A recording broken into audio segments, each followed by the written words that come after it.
आपके पास कर्मचारियों के पेंशन के लिए पैसा नहीं है, लेकिन बड़े बड़े उद्योगपति मित्र जो हैं आपके, उनके लोन आप माफ कर देते हैं। उनको तमाम पीएसयू पकड़ा देते हैं, उनको कोल्ड स्टोरेज दिलवा देते हैं। सेब के दाम, फसल के दाम वो तय करेंगे, और जो मेहनत कर रहा है कर्मचारी, उसके लिए आपके पास न समय है और ना आपके पास पैसा है, और आप अपने मुंह से कहते हैं ये। तो मैं पूछना चाहती हूं कि इस प्रदेश के भविष्य का क्या होगा अगर एक ऐसी सरकार चलेगी जो कर्मचारी को नहीं मानती, उसका सम्मान नहीं करती, लेकिन सिर्फ अपने बड़े बड़े उद्योगपति मित्रों का सम्मान करती है। चलिए, कर्मचारियों की बात हुई, अब युवाओं की बात करते हैं।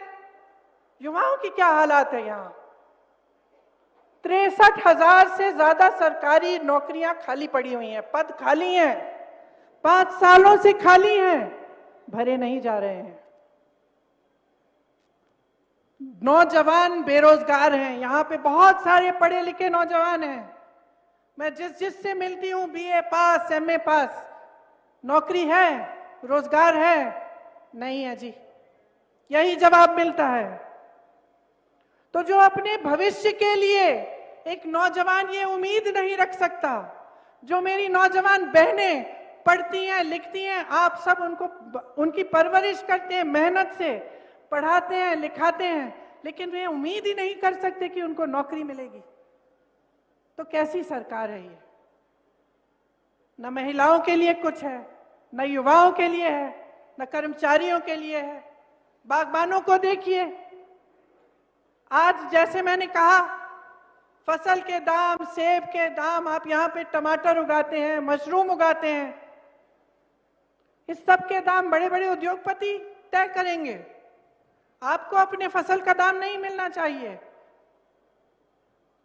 इसी तरह से छोटे व्यापारियों को देखिए, छोटे व्यापारी से पूछिए, क्या आपकी तरक्की हुई है 5 सालों में? सब सर हिलाएंगे, तरक्की नहीं हुई। तरक्की इसलिए नहीं हुई क्योंकि जीएसटी लागू हुआ, कोरोना आया, कोरोना में सहायता नहीं हुई आपकी, लेकिन हाँ, पीपीई पे घोटाला जरूर हुआ। युवा को रोजगार नहीं दिया, लेकिन पुलिस भर्ती में आपने घोटाला किया, यूनिवर्सिटी के इम्तिहानों में आपने घोटाला किया। तो ये सरकार है पिछले 5 सालों से, किसी का फायदा नहीं हुआ है।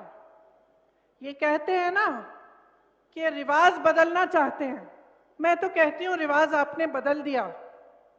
जो कांग्रेस की सरकार यहां थी, जो सरकारें थी, इतने समय से जो मुख्यमंत्री थे, चाहे वो वाईएस परमार जी हों, चाहे वो रामलाल ठाकुर जी हों, चाहे वो वीरभद्र सिंह जी हों, सबने वही इंदिरा जी का जो आध्यात्मिक रिश्ता है आपके साथ, जो दिल का रिश्ता है आपके साथ, वो रिश्ता निभाया, विकास कराया, शिक्षा के संस्थान बनाए, आपकी तरक्की के लिए काम किया।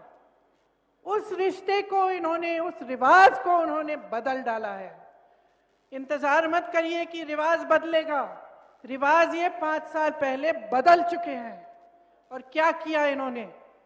इन्होंने आपको देने के बजाय आपसे छीना। छोटे दुकानदारों पर जीएसटी डालकर कमाई छीनी, बागबानों पर इन्होंने तमाम ये मुश्किलें डालकर बड़े बड़े उद्योगपतियों के फायदे के लिए आपकी कमाई छीनी। ये छोड़िए, युवा उम्मीद रखता था कि भर्ती होगा आर्मी में, फोर्सेस में, और आज उन्होंने अग्निवीर ले आए, अब वो अग्निवीर ले आए।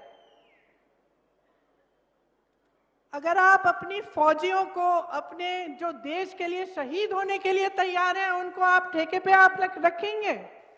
3-4 महीनों के, सालों के बाद बस खत्म बात, उनको पेंशन नहीं मिलेगा, उनको ठीक से सैलरी नहीं मिलेगी। सिर्फ लिया है आपसे, छीना है आपसे।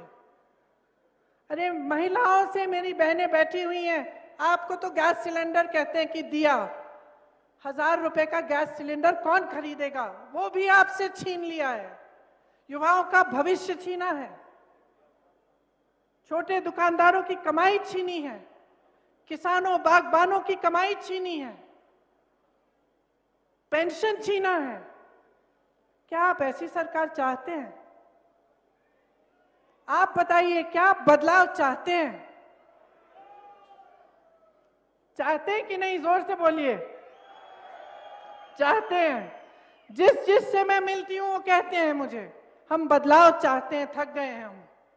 आपके जो मुख्यमंत्री थे हमारे लिए काम करते थे, यहां घोटाले पे घोटाला हो रहा है, लेकिन सिर्फ इनके बारे में नकारात्मक बात करने के लिए नहीं आई हूं मैं आपसे कहना चाहती हूं कि कांग्रेस आपके लिए क्या गारंटी दे रही है, क्या कह रही है, क्या करना चाहती है। मैंने युवाओं की बात की। देखिए, एक देश, एक प्रदेश के लिए युवाओं से ज्यादा जरूरी, ज्यादा महत्वपूर्ण कुछ नहीं है। आपके भविष्य मजबूत होंगे तो प्रदेश आगे बढ़ेगा। इसीलिए हमने तय किया है, और ये मैं यहां इस मंच पे खड़े होकर आपको गारंटी दे रही हूं कि जब हमारी सरकार आएगी, मुख्यमंत्री जी बैठे थे, उनको जाना पड़ा, उन्होंने कहा था अभी आपके सामने कि उनकी सरकार बनी और जो वचन उन्होंने चुनाव में किया था कि किसानों के कर्ज माफ होंगे, वो 3 घंटों के अंदर अंदर सरकार बनने के बाद वो वचन उन्होंने पूरा करना शुरू किया। आज यहां पे खड़े होते हुए मैं आपसे कहना चाहती हूं कि जब कांग्रेस की सरकार हिमाचल प्रदेश में बनेगी तो 2 निर्णय एकदम पहली मंत्रिमंडल की बैठक पे होंगे। सबसे पहला, 1 लाख जो सरकारी नौकरियां हैं, जो पद हैं, वो भरे जाएंगे और वो नौकरियां मिलेंगी आपको। कुल मिलाकर 5 लाख रोजगार मिलेंगे, जिसमें से 1 लाख रोजगार पहले मंत्रिमंडल के बैठक में तय करे जाएंगे और उसकी घोषणा होगी। दूसरी चीज कि ये जो ओपीएस है, पुराना पेंशन, वो भी उसी मंत्रिमंडल के बैठक में तय किया जाएगा और आपके सामने लाएंगे, वो आपको वापस मिलेगा।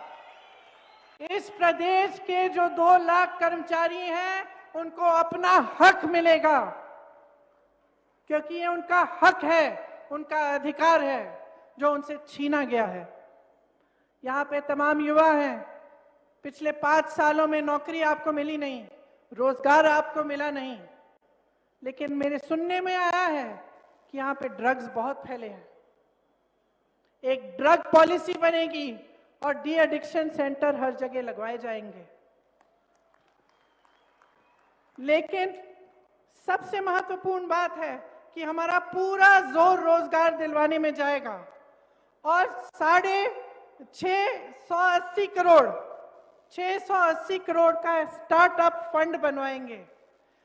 जो नौजवान अपना छोटा सा व्यापार शुरू करना चाहता है, स्टार्टअप करना चाहता है, उसको 0% ब्याज पर यह लोन मिलेगा। तो प्रियंका गांधी इस वक्त जो है सोलन पहुंची हुई है, हिमाचल के सोलन में, और विधानसभा चुनाव की तैयारी जो है इस वक्त देखी जा सकती है। सभी पार्टियां चुनावी तैयारी को लेकर जनता के बीच पहुंच रही हैं। जनसभा को संबोधित करते हुए प्रियंका गांधी ने इस बात को लेकर जोर दिया कि प्रदेश के विकास पर तो जोर रहेगा, लेकिन साथ में युवाओं को रोजगार मिले, नौकरी मिले, इस पर भी हमारा पूरा फोकस रहने वाला है।